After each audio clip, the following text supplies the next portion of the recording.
This channel does not promote any violent, harmful, or illegal activities. All content provided by this channel is meant for an educational purpose only. Top quality और consistent performance के लिए सिर्फ silver pump नाम याद रखना।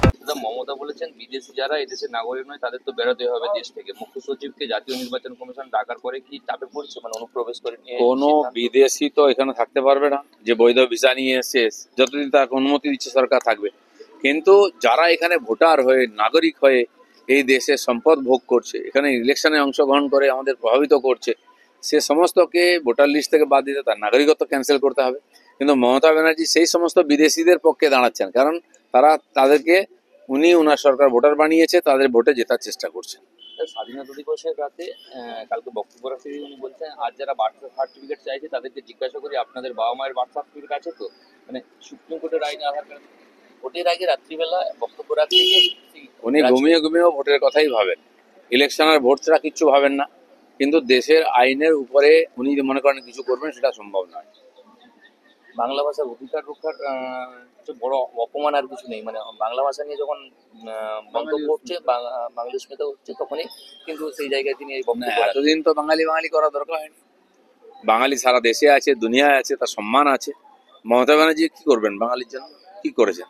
তিনি বাঙালিকে পিছিয়ে নিয়ে যাচ্ছেন। আজ বাংলা ভাষা শাস্ত্রীয় ভাষা হিসেবে মর্যাদা পেয়ে গেছে নরেন্দ্র মোদী সরকারের কৃতিত্বের জন্য। উনি কিছু করেননি। আজকে কোনো কিছু নেই, কোনো ডেভেলপমেন্ট নেই, কোনো ইস্যু নেই, তাই বাঙালি বলে ভোট নেওয়ার চেষ্টা করছে। আমার মনে হয় না বাঙালি এত সংকুচিত মনা যে বাঙালি বলে তাকে ভোট করতে হবে। বাঙালি সাহিত্য, দর্শন, সংস্কৃতি, পরম্পরা, ভাষা বিশ্বের মধ্যে সম্মানীয় আছে, আর সেটা মমতা ব্যানার্জির জন্য নয়, এই বাঙালিদের নিজেদের পরিশ্রমের সম্ভব হয়েছে। এআইসিসি সাধারণ সম্পাদক বাংলার পর্যবেক্ষক তিনি বলছেন এ রাজ্যে কংগ্রেস 294টা আসনেই লড়বে, তার ফলে কি ইন্ডিয়া জোটের কোথাও কোনো আর অস্তিত্বই কি বাংলায় থাকবে না? দেখুন, এইসব কথাবার্তা অনেক কিছু হয়। গতবারে মমতা ব্যানার্জি ইন্ডিয়া জোট তৈরি করলেন, অনেক ডায়লগ দিলেন, চা খেলেন, গল্প করলেন, কিন্তু জোট হলো কি? তো সেই জন্য ইলেকশন আসছে, এখানকার লোককে আবার একটু দিগ্ভ্রান্ত করার চেষ্টা হবে। কিন্তু কংগ্রেসের কি অস্তিত্ব আছে পশ্চিমবঙ্গে?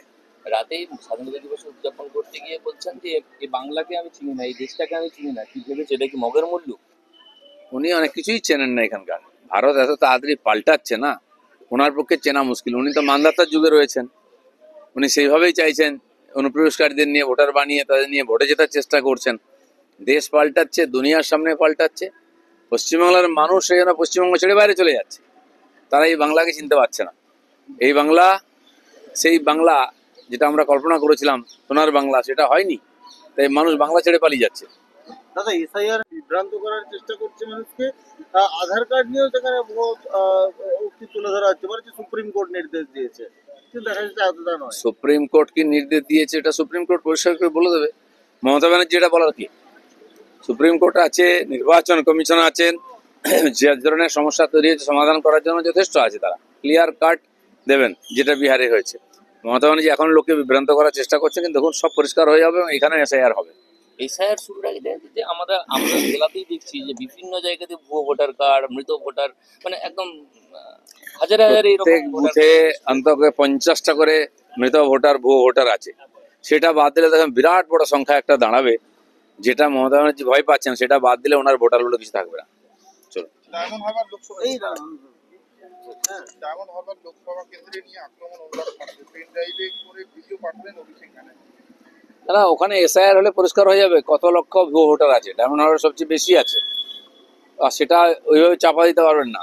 অনুরাগ ঠাকুরের মুখ বন্ধ করে কোনো তো লাভ নেই। তো এখানে যেভাবে নিয়ে এসে প্ল্যানফুলি টিএমসি পার্টি এবং সরকারি কর্মচারীদের নিয়ে বিদেশি বাংলাদেশিদেরকে ভোটার বানানো হয়েছে, আর তার দ্বারা মমতা ব্যানার্জি সরকার বারবার জিতছে, সেটা সাফাই হলেই ঠিক হয়ে যাবে সব।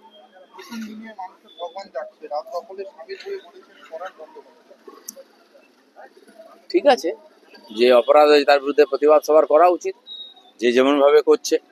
কিন্তু যারা অন্যায়কারী তাদের সাজা পাওয়া উচিত।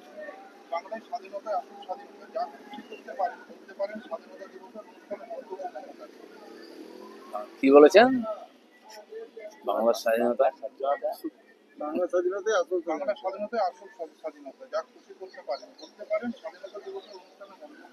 হ্যাঁ, যা খুশি করতে পারেন। বাংলাদেশিরা এখানে ভোটার হয়ে যাবে, নাগরিক হয়ে যাবে, এই অধিকার কেউ দেয়নি। স্বাধীনতা মানে এই দেশের লোকেদের স্বাধীনতা। বিদেশিদের কোনো স্বাধীনতা এখানে নেই, তারা আসবে ঘুরবে চলে যাবে। মমতা ব্যানার্জি চাইছেন তাদেরকে এখানে জামাই আদরে রেখে ভোট জিততে, সেটা করতে দেবে না ইলেকশন কমিশন।